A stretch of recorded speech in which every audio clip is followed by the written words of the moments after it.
என் அன்பு குழந்தையே, நீ கேட்ட வரங்களை உனக்கு அள்ளித்தரவே உன் தாயானவள் இன்று உன்னை தேடி வந்திருக்கிறேன். என் செல்ல பிள்ளையே, நீ வேண்டாம் என்று சொன்னாலும் சரி, நாளைக்குள் உன்னுடைய இல்லத்தில் நடக்கப் போகின்ற ஒரு விஷயத்தை உனக்கு எடுத்து சொல்வதற்காகத்தான் உன் தாயானவள் இன்று உன்னை தேடி வந்திருக்கின்றேன். என் குழந்தையே, இன்று இரவை அம்மா சொன்னது உனக்கு காரணம்.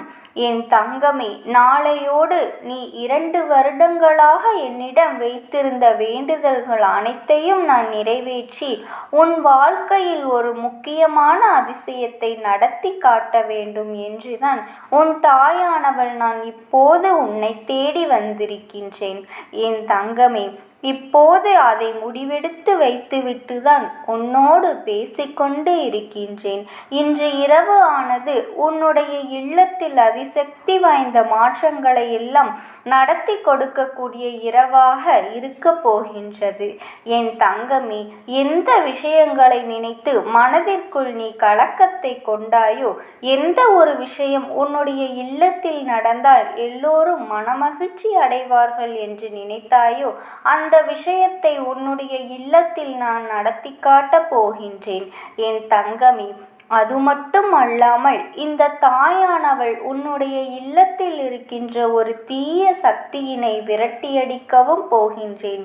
நீ நினைக்கலாம், தீய சக்தி என்றால் யாரோ நம் இல்லத்திற்குள் ஏவிய செயல்கள் என்று. என் தங்கமே, நான் இன்று வெளியில் அனுப்பப் போகின்ற தீய சக்தியானது அது போன்றது கிடையாது. உன் இல்லத்தில் இருக்கின்ற ஒருவரினுடைய மனம் முழுவதும் தீய எண்ணங்கள் மட்டுமே நிரம்பி வழிந்து கொண்டிருக்கின்றது. அவருக்குள் இருக்கின்ற அந்த தீய எண்ணங்களை நான் இன்று வெளியில் அடித்து விரட்டப் போகின்றேன். நாளைய விடியலிலிருந்து அவர்கள் நேர்மறையான சிந்தனைகளை மட்டுமே தன்னுடைய மனதிற்குள் வைத்திருப்பார்கள். எந்த விதமான எதிர்மறை எண்ணங்களும் இல்லாமல் எல்லோருக்கும் நல்லது செய்ய வேண்டும், எல்லோரிடத்திலும் நல்ல வார்த்தைகளை பேச வேண்டும் என்று நினைக்கப் போகின்றார்கள். எப்பொழுதும் எந்த செயலை செய்தாலும் அதற்கு முட்டுக்கட்டையாக நின்று கொண்டிருப்பவர்கள். நீ எந்த காரியத்தை எடுத்து செய்வதாக இருந்தாலும் அதற்கு உடனடியாக எதிர்மறை வார்த்தைகளை தந்து கொண்டிருப்பவர்கள் இவர்கள்தான். என் பிள்ளை, ஏதேனும் ஒரு நல்ல விஷயத்தை செய்ய தொடங்கிய பிறகும் கூட இவர்களினுடைய வார்த்தைகள் உன்னுடைய மனதில் கஷ்டத்தை ஆக்கிவிடும். நாம் எதற்கு இதை செய்ய வேண்டும் என்று நினைக்க தொடங்கி விடுவாய். அந்த அளவிற்கு எந்த காரியத்திலும் உன்னால் எதுவும் செய்ய முடியாதபடிக்கு உனக்கு கஷ்டங்களை கொடுத்து கொண்டிருந்த அந்த ஒருவரினுடைய மனதில் இருந்து அந்த தீய சக்தியை நான் எடுத்து வெளியே விரட்டப் போகின்றேன். என் தங்கமே, அவர்களுக்கு நல்ல மனது வேண்டும். அவர்களுடைய மனதில் இப்படி தீய எண்ணங்கள் வரக்கூடாது என்றுதானே நீ 2 வருடங்களாக என்னிடம் வேண்டுதல் வைத்து கொண்டிருந்தாய். அவர்களுக்கு இந்த எண்ணங்கள் எங்கிருந்து வந்தது என்று ஒரு சந்தேகம் உனக்கு இருக்கின்றது. ஏனென்றால் முன்பெல்லாம் அவர்கள் இப்படி கிடையாது. ஆனால் இந்த 2 வருடங்களாக இவர்களின் எண்ணங்கள் அதிக மாற்றத்தை கொண்டிருக்கிறது. இவர்கள் எதை செய்தாலும் அதில் எதிர்மறை எண்ணங்கள் தான் அதிகமாக இருக்கின்றது.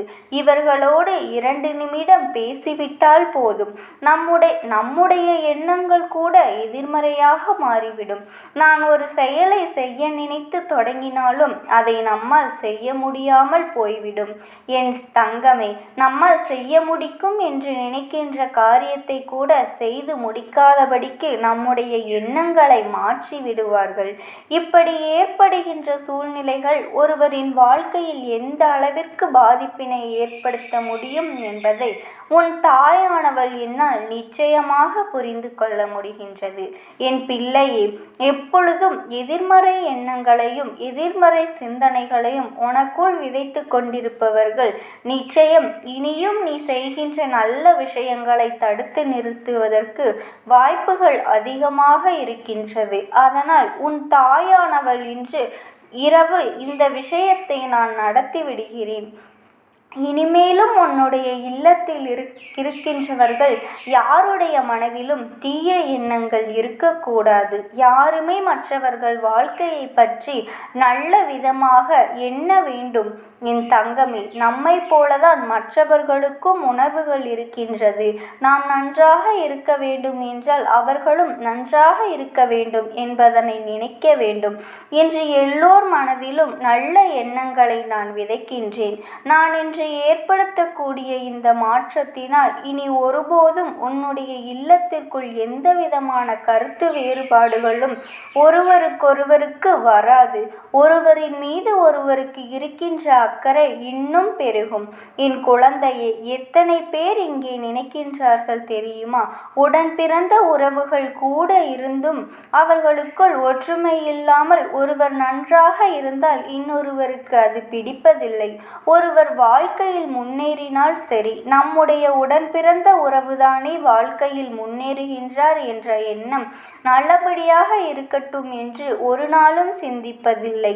மாறாக அடுத்தவர்களின் பேச்சை கேட்டு பொறாமைப்படுவது. எங்கே அவர் நன்றாக இருக்கின்றார்கள், நீ எதற்கு இப்படி இருக்கின்றார் என்று ஒருவர் ஒரு வார்த்தையை கேட்டுவிட்டால் அந்த உடன் பிறந்த உறவின் மீது எண்ணங்கள் எல்லாம் தவறான எண்ணங்களாக மாறிவிடுகின்றது. அவர்களின் வாழ்க்கையின் மீது நமக்கு பொறாமை எண்ணங்கள் வந்து விடுகின்றது. இது போன்று இருக்கின்ற உறவுகளும் நிறைய பேர் இருக்கத்தானே செய்கின்றார்கள். அவர்கள் மனதிலும் எண்ணங்களை நான் நிச்சயமாக மாற்றுகின்றேன். உடன் பிறந்தவர்கள் என்றால் என்ன? அவர்கள் முன்னேறினால் நமக்கு சந்தோஷம் என்பதனை அவர்களுக்கு புரிய வைக்க வேண்டிய காலகட்டம் இப்போது வந்திருக்கின்றது. அதனால் என்னுடைய பிள்ளை, நீ எதற்குமே மனவேதனைப்படாதே. என்ன நடந்தாலும் சரி, உன்னுடைய வாழ்க்கையில் இந்த தாயானவள் நான் இருக்கின்றேன். அவள் நம்முடைய குடும்பத்தின் ஒற்றுமைக்கு பொறுப்பெடுத்துக் கொள்வேன் என்பதனை நீ புரிந்து கொண்டாலே போதும்.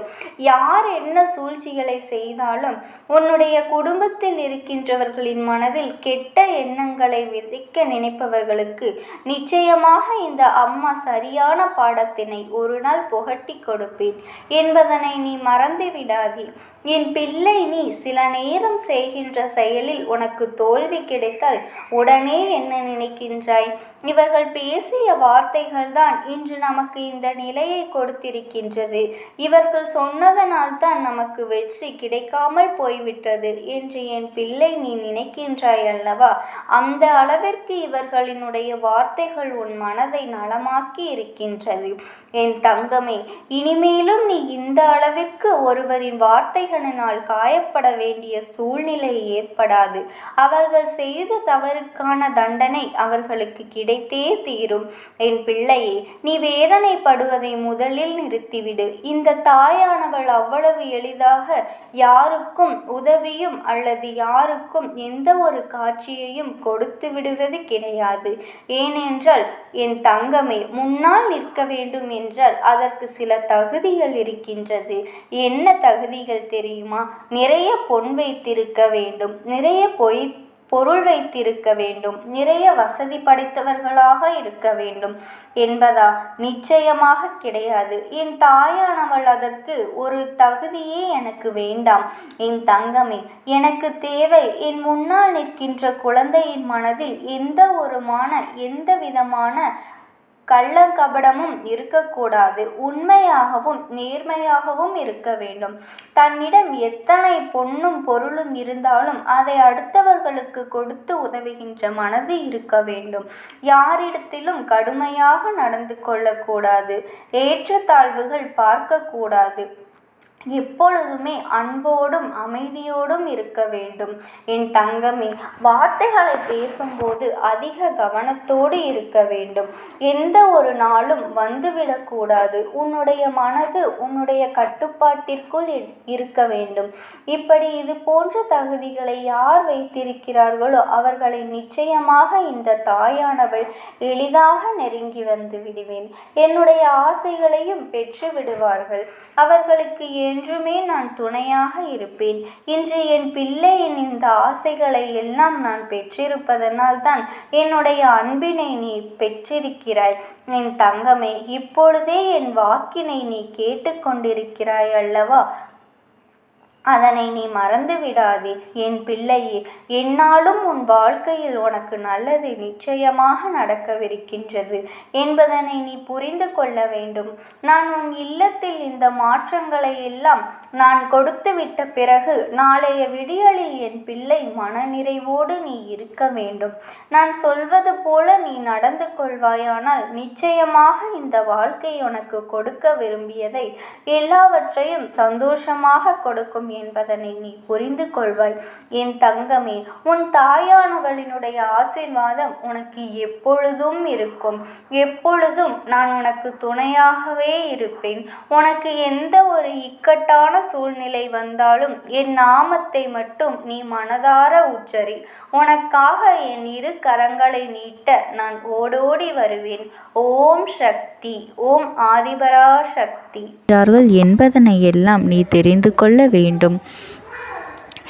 என் தங்க பிள்ளையே, அவர்கள் எப்படி இந்த தெய்வத்தின் அருகில் வந்தார்கள் என்று நீ யோசிக்கலாம். என் தங்கமே, உன்னுடைய இல்லத்தில் சமீபத்தில் இறந்து போன ஒருவரினுடைய ஆத்மாவானது சில நாட்களாகவே உன் இல்லத்தை சுற்றி சுற்றி வருகின்றது. இந்த அம்மா அதனை கண்டுவிட்ட பிறகு, எதற்கு இங்கே சுற்றி கொண்டிருக்கின்றாய்? நீ இருக்க வேண்டிய இடத்தில்தானே இருக்க வேண்டும். என் பிள்ளையின் வீட்டில் உனக்கு என்ன வேலை என்று கேட்ட பொழுதுதான் அந்த ஆத்மா என்னிடத்தில் சொன்ன விஷயம், எனக்கும் என்னிடத்தில் இருக்க வேண்டும் என்றுதான் ஆசையாக இருக்கின்றது.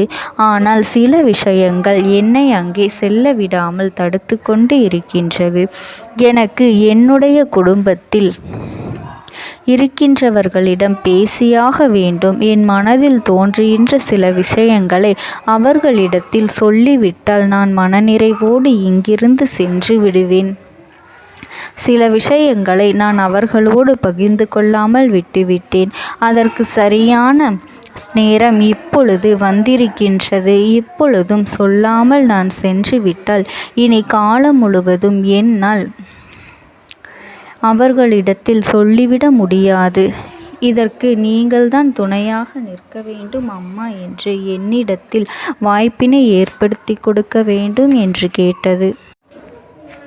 என் தங்க குழந்தையே, இப்படி இருக்கும் பொழுது அவர்களிடத்தில் சொல்லிவிட முடியாது. அந்த வாய்ப்பினை ஏற்படுத்தி கொடுத்து என் வீட்டில் உள்ளவர்களிடம் பேச வைக்க வேண்டும் என்று என்னிடத்தில் கோரிக்கை வைத்தது. என் தங்கமே, இப்படி மனதிலே எந்த கெட்ட எண்ணங்களும் இல்லாமல் உன் குடும்பத்திற்காக பேச வேண்டும் என்று கேட்ட ஆத்மாவிற்கு நான் அந்த வாய்ப்பு வழங்குவது தானே முறையாக இருக்கும். அதனால் இந்த அம்மா அந்த ஆத்மாவிற்கு அந்த வாய்ப்பினை கொடுக்க முடிவுகள் செய்து இப்பொழுது உன்னோடு பேசுவதற்காக வரவழைத்திருக்கின்றேன். என் பிள்ளையே, அந்த ஆத்மாவானது உன்னிடத்திலே என்ன பேசுகின்றார்கள் என்பதனை நான் என் மூலமாக உன்னிடத்தில் பேசி சொல்கின்றேன். இந்த அம்மாவிடத்திலிருந்து தான் அவர்கள் மனதில் பேச நினைப்பதை எல்லாம் பேச முடியும். என் தங்கமே, நேரடியாக ஒரு ஆத்மாவின் குரலை உன்னால் அத்தனை சுலபமாகவெல்லாம் கேட்டுவிட முடியாது. இந்த அம்மா அதற்காகத்தான் இன்று இந்த உதவியை செய்கின்றேன். என் குடும்பத்தில் இருக்கின்றவர்களிடம் பேச வந்திருக்கின்றேன். உங்கள் எல்லோரையும் நான் இனி காணவே முடியாது என்பதனை நான் உணர்ந்து கொண்டேன். என் வாழ்க்கையில் நிறைவாக இருந்து என்னால் உங்களுக்கு கஷ்டங்கள் வந்தாலும் உங்களால் எனக்கு எந்த கஷ்டங்களும் இதுநாள் வரையிலும் வந்தது கிடையாது. நான் நினைத்தது போல இந்த வாழ்க்கையை அத்தனை சந்தோஷமாக வாழ்ந்து கொண்டுதான் இருந்தேன்.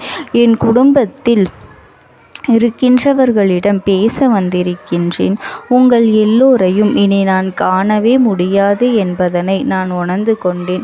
உங்களோடு இருந்த இந்த காலகட்டம் குறைவாக இருந்தாலும் எனக்கு கிடைத்த சந்தோஷங்களும் மகிழ்ச்சியும் ஏராளமாக இருந்தது. அதனால் எனக்கு எந்த ஒரு கவலையும் இதுவரையில் இருந்ததே கிடையாது. நான் நினைத்தது போல இந்த வாழ்க்கையை நான் சந்தோஷமாகத்தான் வாழ்ந்து கொண்டு இருந்தேன்.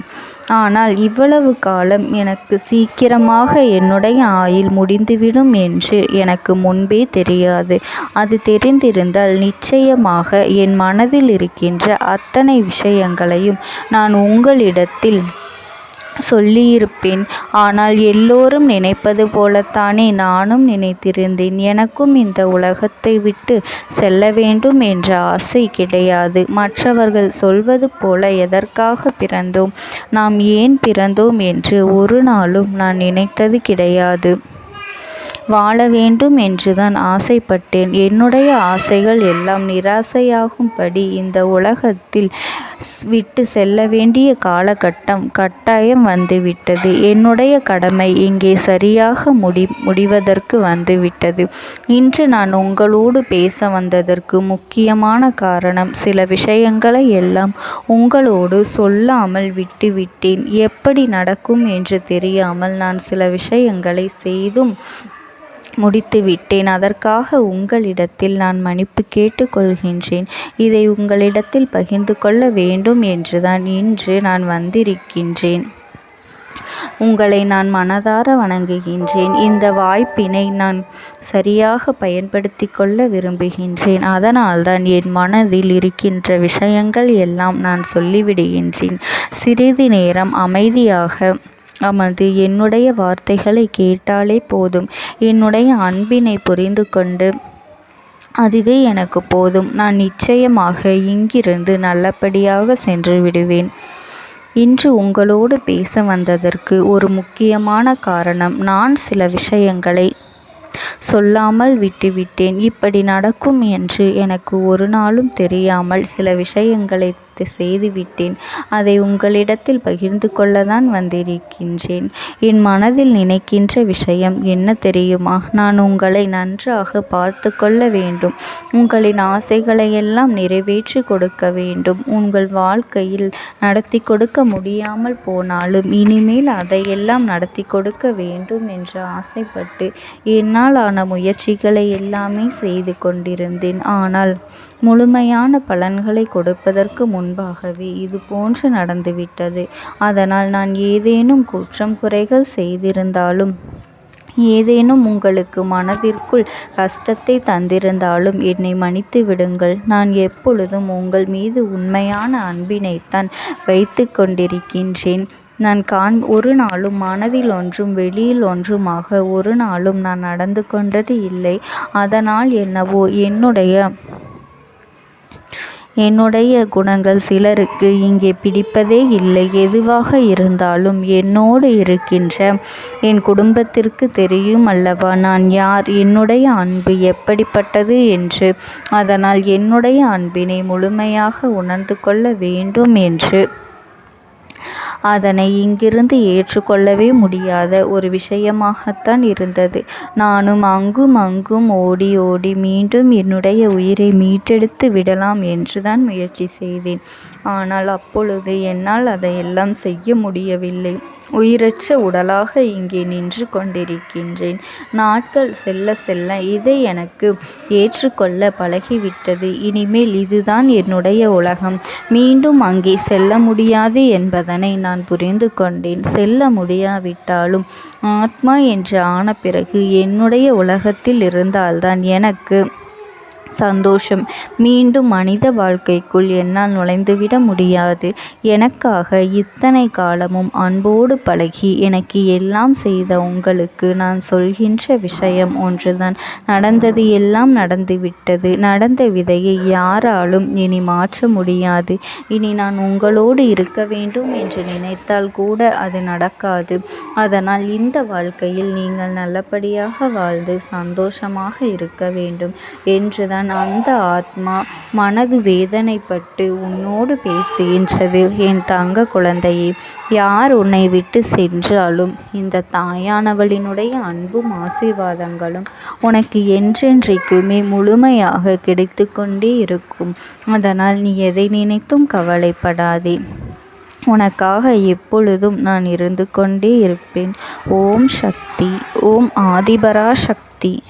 நீ விடுதலை கொடுக்க மாட்டாயா என்று என் பிள்ளை நீ என்னை பார்த்து கேட்கின்ற விஷயத்திற்குத்தான் நான் முடிவினை கட்டப் போகின்றேன். இன்னமும் சுருக்கமாக உனக்கு சொல்ல வேண்டும் என்றால் உன்னுடைய பிடிவாதம் இந்த அம்மாவினிடத்தில் ஜெயித்து விட்டது என்பதுதான் உண்மை. என் குழந்தைக்கு எந்த ஒரு விஷயம் வேண்டும் என்று அடம்பிடித்து இத்தனை காலமும் நீ நின்று கொண்டிருந்தாயோ அந்த ஒரு விஷயத்திலிருந்து உன் அம்மா நான் உனக்கு விடுதலையை கொடுக்க வேண்டும் என்று என் முன்னால் கதறி அழுதாயோ அந்த விஷயத்தை இன்று உனக்கு நான் முடித்து வைக்கின்றேன். என் பிள்ளையே, சுற்றி இருக்கின்ற உறவுகளையெல்லாம் நம்புவதை விட்டுவிட்டு சற்று விலகி நிற்பதுதான் எல்லோருக்குமே நல்லது. ஏனென்றால் யாருடைய குணம் எப்பொழுது எப்படி மாறும் என்று யாராலும் கணித்துவிட முடியாது. ஒருவரிடத்தில் நல்லபடியாக பேசிக்கொண்டு வந்திருப்பாயானால் அவர்கள் மனதிற்குள் என்ன இருக்கின்றது என்று உன்னால் ஒரு பொழுதும் தெரிந்து கொள்ள முடியாது. அவர்களுக்குள் 1000 விஷயங்கள் ஓடும். உனக்கு செய்து தருவேன் என்று வாக்குறுதியை கொடுப்பார்கள். ஆனால் அதன் பிறகு பார்த்தாயானால் ஒரு நிமிடம் கூட யோசிக்காமல் சற்றென்று இவர்களுக்கு முடியாது என்று சொல்லிவிடுவார்கள். மனதிற்குள் அவர்கள் நினைப்பது, நீ சொல்வதை சொல்லிவிட்டு போ, நான் எதற்காக உனக்கு உதவி செய்ய வேண்டும் என்று எண்ணிக்கொண்டிருப்பார்கள்.